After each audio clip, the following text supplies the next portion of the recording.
आतिफ हुसैन बिजाणी अब्दुल खालिक चाचड़े की रिपोर्ट मूजिब तंगवाणी लगडोहारी सरियाम रोडन ते निकिरी आया। हथियारबंद ॻोठ हबीबुल्ला बाचकाणी लाड़े वटि फुर जे इरादे सां बीठल हुआ त साम्हूं ईंदड़ गाॾी खे बीहण जो इशारो कयो।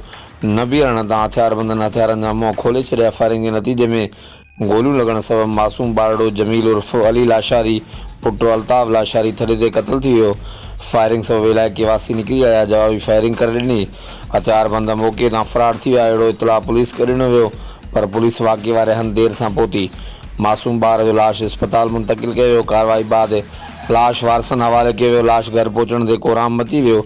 लाशारी बिरादरी नज़रवा खां कंदकोट तरफ़ वञी रही त वाक़ियो पेश आयो। हर वक़्तु आगाहण लाइ ॾिसंदा रहो JTN न्यूज़ तंगवाणी।